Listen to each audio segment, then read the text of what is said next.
La manufacture, c'est avant tout le musée de la céramique qui est lui visible, mais sinon personne ne sait, enfin peu de gens savent qu'il y a cette ville dans la ville, enfin ce village dans la ville qui est juste incroyable, qui est une cité de savoir-faire. C'est vrai que peu de gens le savent, au même titre que peu de gens connaissent vraiment le propos d'un designer derrière un objet.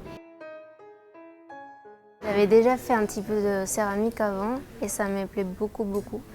Et donc du coup, au début de l'année, ils nous ont dit le partenariat, ça sera avec la manufacture, c'était un peu une grande surprise. Et c'est quand même une chance énorme de pouvoir travailler avec tous les techniciens qui sachent énormément. Tout est visé vers l'excellence en fait, et pour n'importe quel petit détail que nous on ne verrait pas forcément, ils vont prendre des heures, et c'est très minutieux, c'est un travail de longue haleine et c'est assez fascinant. Et ils sont très généreux, on leur pose plein de questions, c'est un peu des... ouais, ils connaissent plein de choses, c'est super intéressant. Travailler avec des métiers ancestraux en fait, et essayer de comprendre comment ils faisaient avant et comment tout ce savoir en fait perdure, et c'est ça en fait, et c'est des gestes très beaux et qui se transmettent en fait et qui restent les mêmes depuis des années, donc c'est super beau. On arrive dans ce grand endroit où ils savent tout faire, et du coup on est un peu là genre j'ai tout envie d'essayer, j'ai envie de faire ça, j'ai envie de faire ça, j'ai envie de faire ça. On a beaucoup de chance, oui, c'est sûr. Enfin, la manufacture de Sèvres, on entend toujours parler des pièces de Sèvres, de l'excellence de Sèvres. Là justement ils font une exposition entre Sèvres, la manufacture et la Maison Rouge, donc il y a vraiment il y a beaucoup d'histoires. Enfin, jamais je me suis imaginé qu'il y avait des manufactures de céramique avec autant d'artisans, autant de savoir-faire différents, qu'il y avait un geste par étape et puis que la pièce passait entre 1000 mains avant d'être finie. J'avais entendu parler de Sèvres et j'avais entendu parler de la porcelaine, mais j'avais jamais pu mettre les mains dans la matière et voir vraiment ce que c'était que la porcelaine. Je ne savais pas que par exemple il y avait une rétreinte à la cuisson, donc que finalement ça perdait 20% de sa forme, de sa taille, qu'il y avait différents états, qu'il y en avait différentes sortes, qu'il y en avait des durs, des molles, des neutres. Tout ça c'était complètement inconnu pour moi, quoi. Il faut vraiment avoir une approche très technique de la matière. Et puis en même temps, l'idée en effet de transformer la matière brute qui arrive ici sous forme de cailloux, de poudre, et de la transformer jusqu'à en faire un objet fini qui peut être extrêmement riche. C'est vrai que déjà toutes ces étapes-là amènent une multitude de facettes et de possibilités dans la manufacture. Donc c'est presque une caverne d'Ali Baba. Il y a finalement dans chaque métier de la manufacture une manière de synthétiser une expression globale qui est faite de 27 gestes différents, de 27 métiers différents. Quand on connaît en fait les délais de production classiques, moyens, c'est pour une sculpture, quand on a les moules, c'est 6 à 8 mois. Pour une pièce qui n'existe pas, entre le prototype, la réalisation du modèle, les moules, les premiers essais, parfois des allers-retours parce que ça ne sort pas bien, donc il faut revoir le modèle, revoir les moules et la manière de le façonner. Ça peut prendre jusqu'à 2 ans, voire 3 ans sur des pièces très complexes. Donc du coup, avoir arrivé des étudiants sur une période scolaire qui va de septembre à mai, avec l'aboutissement d'un certain nombre de projets finis au bout, oui, ça fait peur. Ça fait peur parce que ça doit s'inscrire déjà dans un process de production qui est déjà bien chargé. En design, on essaye d'aller pas le plus vite possible. On a toujours des plans d'attaque assez restreints, des contraintes. Et eux, ils ont la même chose, mais sauf qu'à Sèvres, ils prennent leur temps et je sais pas. À chaque fois qu'on va à Sèvres, en fait, on a une sorte de plénitude. C'est des moments très relaxants, sorte un peu hors du monde.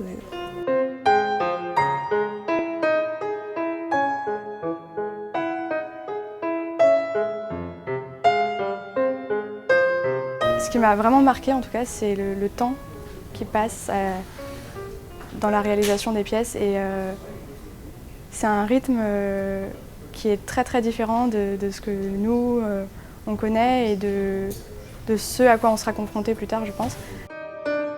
On sait qu'ils ont beaucoup de travail, mais en même temps ils sont très sereins en fait face à leur projet. Alors que nous, on va toujours être dans la vitesse, on va faire des plannings et tout, et en fait, ouais, c'est agréable de travailler avec des gens comme ça. Sèvres est une manufacture qui va vraiment dans l'excellence à chaque étape, parce qu'ils ont appris à faire des gestes pendant des années, mais c'est aussi intéressant à un moment donné de se poser la question de pourquoi faire ces gestes. Après plus de 2 siècles d'existence, on peut quand même se poser la question d'automatisme et de choses qui sont là et qui n'ont jamais été remis en question. Est-ce qu'avec ces métiers, est-ce qu'on ne peut pas aller encore plus loin ? C'est très important de transmettre parce qu'on est les derniers à pratiquer et à travailler la porcelaine telle qu'on la travaille ici. Donc, et ça fait partie de nos missions, la transmission et la conservation de savoir-faire. Plus on maîtrise cette transmission et plus on a de chances de faire perdurer ces savoirs et de ne pas les oublier et de savoir les adapter à des projets qui n'ont rien à voir avec ce qui se faisait au XVIIIe. Ça craquelle plus ou moins, mais ça ne va pas s'étirer. Ça s'étire pas, non. Là, ça, après, sur une forme, une forme peut se déformer autour d'un élément qui ne bouge plus. Oui, c'est ça. Pour que ça tienne, il faut rajouter différentes choses dans la deuxième porcelaine, donc, qui devient une engobe. Ça, c'est Un ou une engobe, c'est d'utiliser la pâte comme revêtement, quoi. Ça amène les artisans à trouver de la pédagogie pour expliquer ce que font un peu naturellement et spontanément au bout de 20-30 années de pratique. Et ça, c'est bien, parce que la difficulté dans nos métiers, c'est d'arriver à mettre des mots sur des gestes et du ressenti. Quand on voit que finalement on a réussi à sortir des pièces qui reflétaient ce qu'on voulait exprimer et ce qu'on voulait faire, je trouve ça assez marrant de voir les artisans là-bas nous avouer après coup moi je faisais partie de ceux qui avaient parié que ça marcherait pas. Et donc on dit parce qu'il y avait eu des paris, et donc ça c'est marrant de voir qu'au départ ils se sont dit ils vont jamais y arriver, puis qu'en fait on a plutôt réussi. Le fait d'être novice, d'apprendre en faisant, c'est une des choses les plus intéressantes dans le métier de designer. Les étudiants travaillent vraiment sur des choses inédites. Ils ne sont même pas interrogés, ils n'ont même pas repris des choses qui étaient déjà amorcées par d'autres. Il y a eu des réflexions uniques.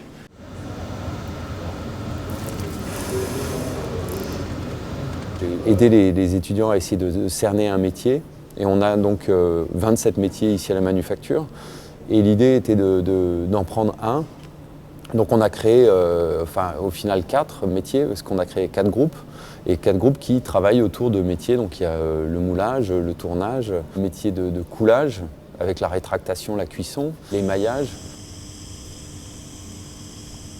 Ce qui est intéressant avec la rotation ici à la manufacture, c'est que forcément chaque objet, chaque vase, s'il commence à être asymétrique, va induire un mouvement. Donc on va aussi le positionner dans l'espace de manière différente. On va se positionner, nous, différemment quand on va regarder l'objet. C'est-à-dire que s'il y a un mouvement qui est dans l'objet, on va commencer à tourner autour. Donc on va avoir une gestuelle différente. On a visité d'abord la manufacture, puis nous on s'est concentré sur l'atelier de tournage. On trouvait tous les deux qu'il y avait quelque chose d'ultra intéressant dans la manière de tourner les pièces, dans la manière dont les pièces étaient faites. Et en fait dans le fait que finalement la manufacture c'était une sorte de grand cycle, donc il y avait aussi cette idée de rotation. Une pièce qu'on a fait, il me semble que c'était en novembre. Et en fait, c'est une pièce qui est super intéressante parce que on lui a demandé de désaxer en fait sa pièce. C'est-à-dire que lui, normalement, il travaille, il est très droit, il a une pièce qui est complètement axée et l'objectif pour lui, c'est de rester dans cet axe pour qu'elle soit la plus parfaite possible, quoi. Et finalement, nous, on lui a demandé de tourner une pièce parfaite, ensuite de désaxer et de réaxer avec son corps. Et donc en fait finalement on a un élément qui devient un petit peu dansant, où il y a un axe qui tourne dans un sens, qui tourne dans l'autre, et il y a une sorte de gestuelle qui est très très belle.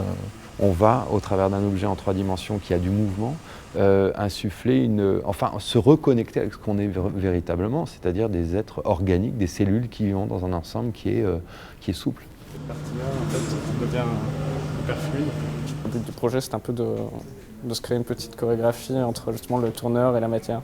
C'est pas un projet hyper habituel parce que du coup en fait on dessine pas trop, quoi. On est plus en train d'analyser comment Patrice du coup comment il s'occupe de la matière et comment la matière réagit.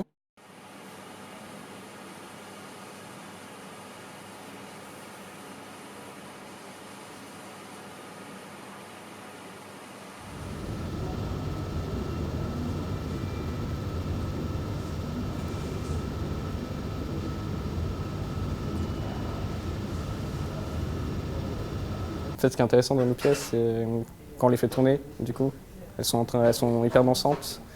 Et celle-ci, elle est hyper fascinante. En fait, quand elle se met à tourner, il y a vraiment un mouvement qui est assez léger, assez subtil, hyper féminin, quoi. Et du coup, ouais, c'est une pièce que j'apprécie bien. Ouais.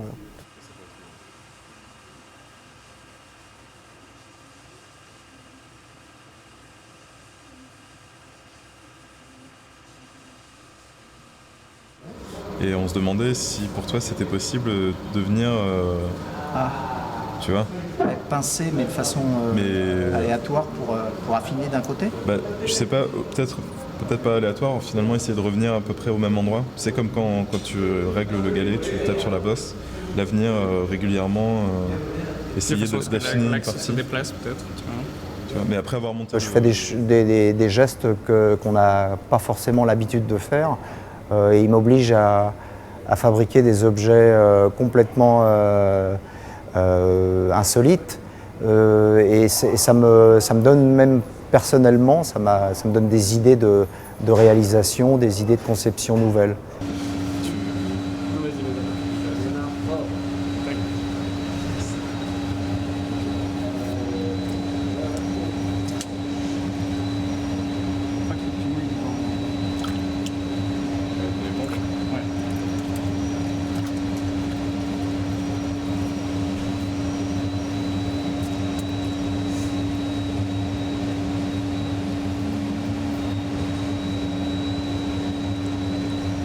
Cette épaisseur-là que l'on va monter sans la changer, on la monte. Ouais,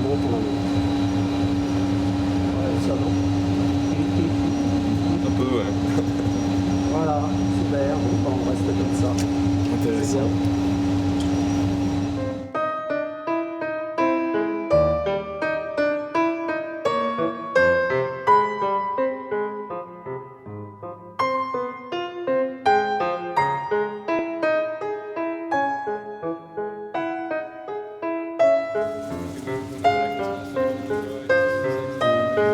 Un truc qui est très très violent, donc tu vois, genre des trucs empilés les uns sur les autres avec des angles marqués. Et là, le fait que tu aies un angle à, je sais pas, à 30 ou 45.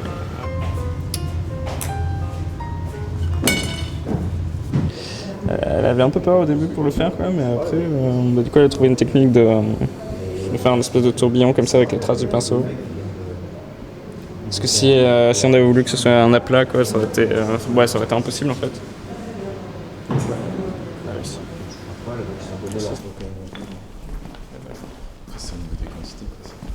Cette pièce-là a éclaté au four à la deuxième cuisson, après la cuisson de couleur. Ouais, la cuisson de couleur. Alors le coup c'est déjà monté, c'est poreux, moi je pense que c'est bon. Par contre il faut enlever bien la poussière, je pense. En fait, on s'est dit que ça serait super intéressant de travailler sur le moule, qui est en partie un objet super technique qui fait partie du processus de tous les objets qui se font à la manufacture. Et en fait, nous, on a travaillé sur un moule modulable. Ça reprend un peu la même forme. Ouais. Ce groupe s'est interrogé sur le fait avec un moule de pouvoir tirer plusieurs pièces finalement, mais plusieurs pièces qui soient toutes différentes. Donc finalement avec un moule en 4 parties qui vont être modulables, on va pouvoir faire 16 pièces qui vont être toutes différentes. Donc il va y avoir à la fin 16 pièces uniques avec un moule. Et là on se pose vraiment la question de la série. Même dans le propos, quand je le dis, ça paraît étrange d'avoir 16 pièces uniques avec un moule, parce que le moule, justement, c'est une matrice, enfin, c'est formaté, c'est moulé et c'est justement répété. Cette partie-là, au fait, aussi, tu peux venir mettre un élastique, tu peux faire mettre ton élastique, il peut faire... Et par contre, les élastiques qui suivent des petits crochets comme ça dans la base non, mais après ça, c'était de façon verticale, donc non. Comment ça s'appelle ? Du biscuit et du coup, il faut que ce pan coupé soit aligné avec exactement. Mais ça va pas être trop grand, j'ai l'impression que...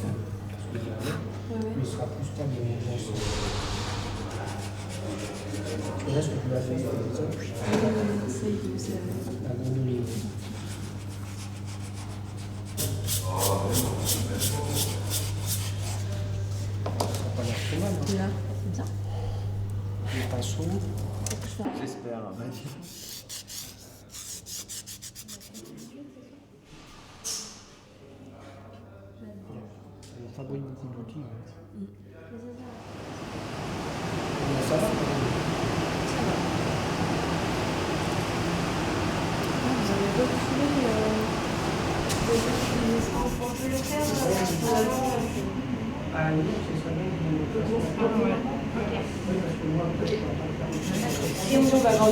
on la caresse pour passer, vous voyez que la pâte elle est assez dure, hein. On met du temps quand même pour enlever une couture.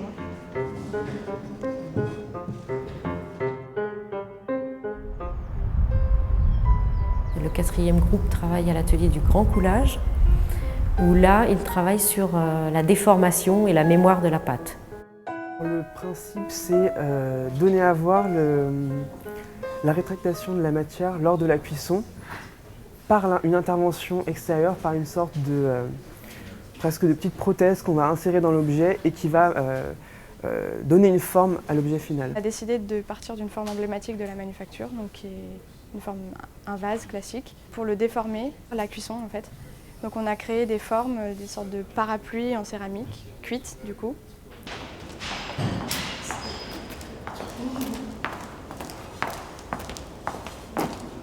Eux, tout ce qu'ils font, c'est empêcher qu'il y ait des déformations pendant toute cette période de cuisson et anticiper toutes les déformations qu'il va y avoir, tous les phénomènes de réduction, de rétractation.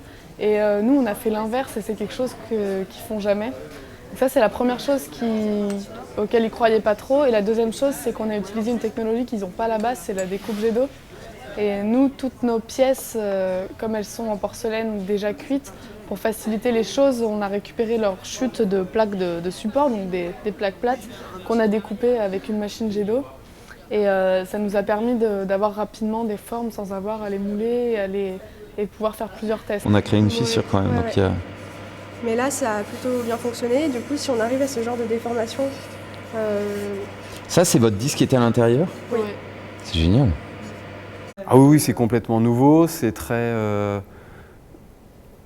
c'est plutôt avant-gardiste dans le cadre de la manufacture, quoi. C'est vraiment...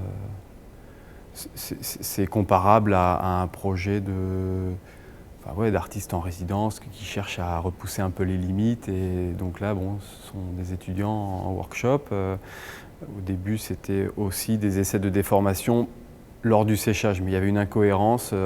La pièce en séchant prend un caractère solide, alors que en cuisant, elle prend un caractère plutôt malléable, malgré la dureté qu'elle acquiert. Et donc, c'est cette malléabilité de la matière qui nous permet d'obtenir ces déformations comme ça, un petit peu parasites.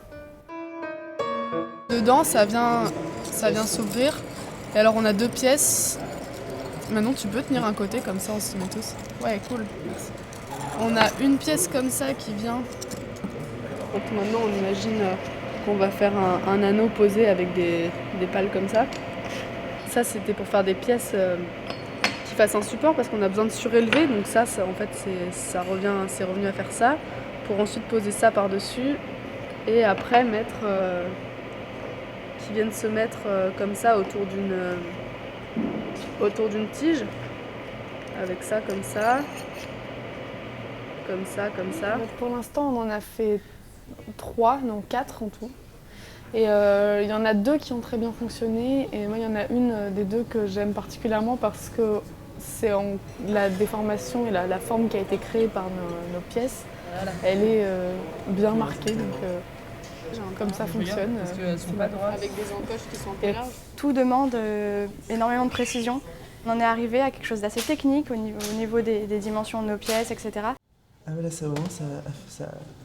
Il fallait qu'ils trouvent le juste équilibre entre la pression qu'ils donnent à l'objet pour pas qu'il fende. Donc, pour le coup, c'était ce qu'ils ont mis à l'intérieur, ça déforme, mais en même temps, ça accompagne. Pour la cuisson, un support de pièce peut être aussi technique et aussi complexe que la pièce elle-même. C'est très intéressant parce que tout d'un coup on se rend compte encore une fois qu'il y a toute cette partie invisible et non connue qui justifie le prix. On arrive vraiment à créer des contacts et à plus développer une vraie relation de travail. Il nous attend, on va là-bas, on travaille avec lui, il sait ce qu'on doit faire la semaine d'après. Nous, c'est super, c'est un peu d'échange et beaucoup de confiance, c'est super cool. On a travaillé avec Robin et je crois que c'est Jean-Philippe à l'atelier de comment ça s'appelle ? Grand coulage, voilà.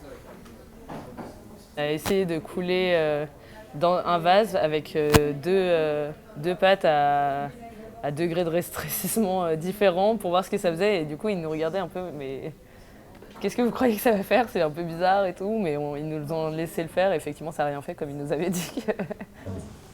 Il est habité, quoi. Il est habité. Ils sont tous...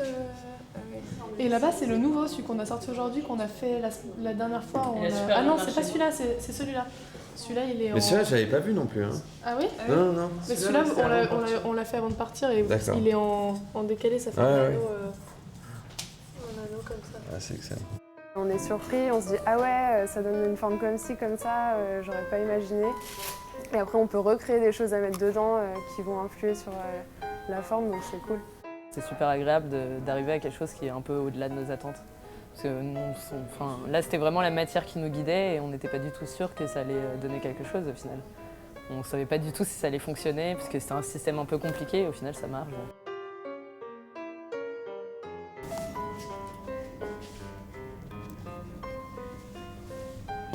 Je monte du coup. J'ai fait bosser un peu quand même.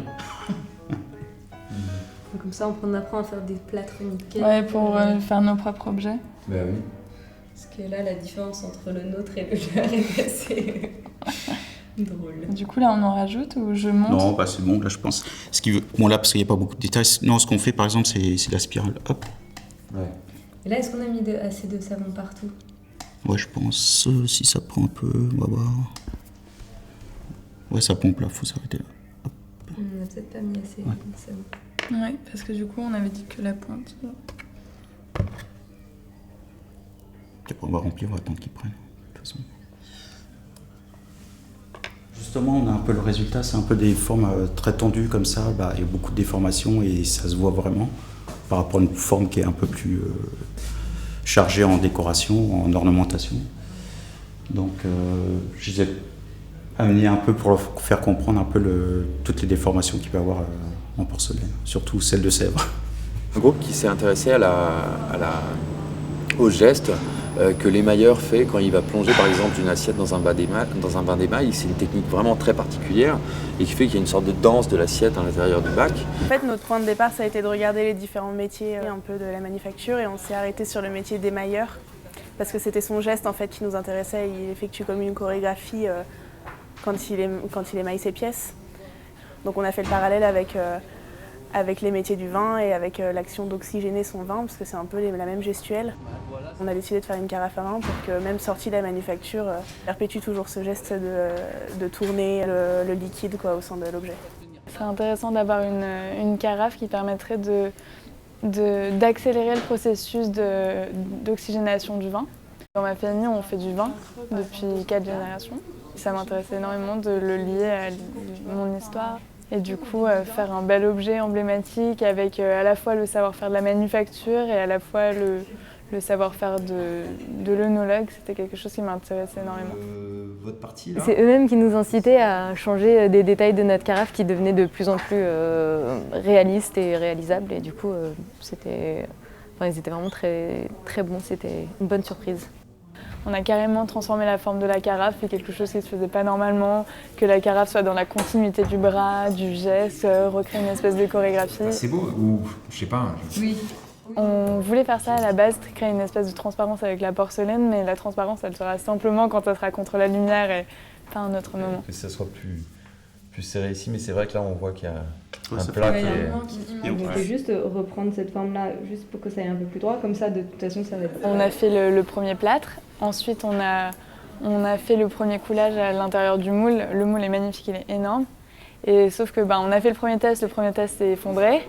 Et donc là, à ce qui paraît, le premier test s'effondre toujours et on va faire test sur test jusqu'à ce qu'il ne s'effondre plus, quoi.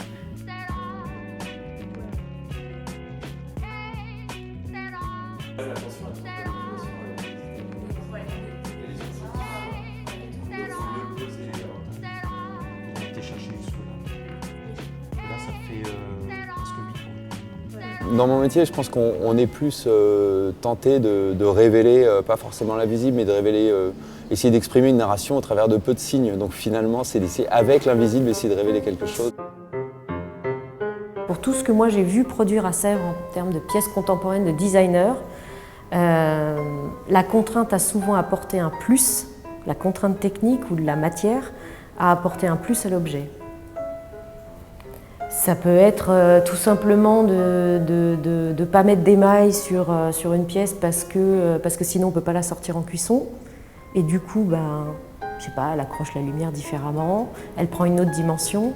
Et c'est comme si cette contrainte technique était inhérente à la beauté de l'objet.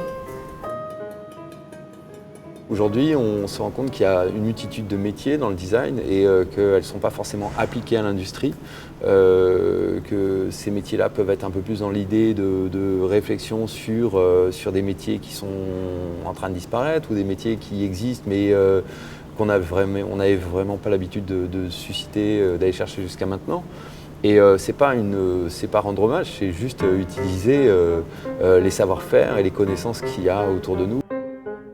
On bosse vraiment avec des gens qui ont un métier incroyable. Je doute de retrouver des artisans de cette qualité partout en France, quoi. Je pense que ce qui est intéressant, c'est d'essayer de savoir comment on peut au mieux exprimer, raconter quelque chose dans l'objet. Et je pense que c'est notre mission en tant que designer, essayer de simplifier au maximum la lecture pour que tout le monde puisse se l'approprier et comprendre l'objet et se l'approprier au final.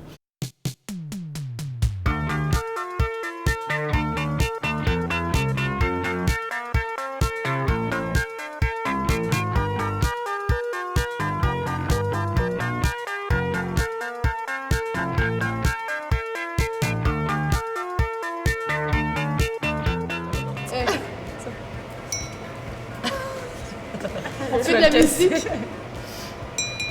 Peut-être que tous, elles n'ont pas le même son. On peut faire la batterie les maracas, les castagnettes. Attends, mais ça doit faire un son différent.